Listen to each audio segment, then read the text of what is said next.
Harry's good friends Hermione and Ron are the light in all of this darkness. But even those bonds get tested as the Dark Lord's forces take control.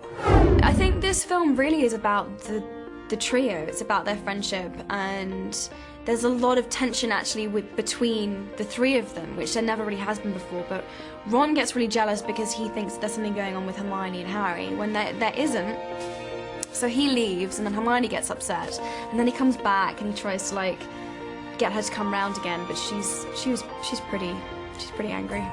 But yeah, so lots of tension between the three of them. It was fun to play, you know, to like develop those relationships. This one feels very different, I think. I think because we're not at Hogwarts this time around, that changes the whole dynamic a lot. And particularly with the three of us, we see the kind of much darker side of these characters because of this. Because the environment is so kind of harsh now. It's kind of Voldemort's back, and it's kind of everywhere we go, we're kind of risking our lives, and we're living in this little tent on the run. We're kind of all three of us, and particularly with Ron, there's a lot going on with him. He's kind of frustrated at Harry because he's not really getting us anywhere, and he doesn't really know what he's doing.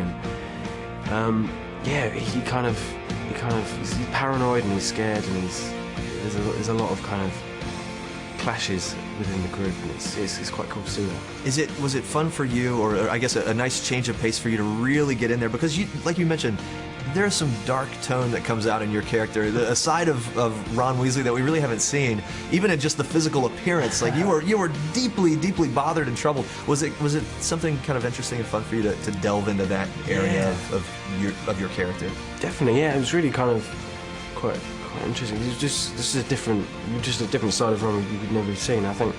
And also with the Horcrux, this kind of object has this kind of really dark effect on all the characters, and it was cool kind of playing all that stuff as well. And you guys have obviously grown up on screen with these characters. Do you like the phase that your character is in now in these final two movies, and do you relate to it at all, and the kind of the angsty, pressurized kind of deal?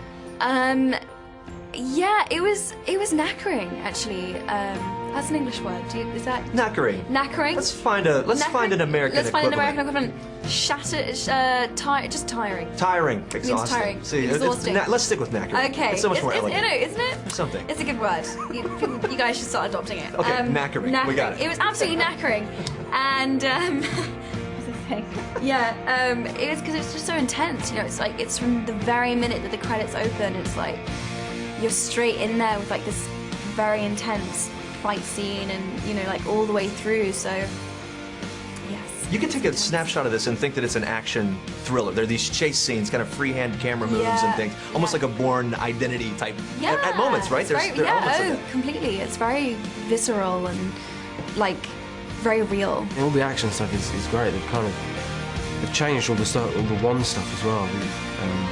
We used to get a ballet choreographer to teach us all these kind of wand moves, but this time around we were taught by like kind of stuntmen, and it was all kind of inspired by sword play and stuff. So it was, yeah, everything's kind of got a lot more kind of aggressive, and this is really cool.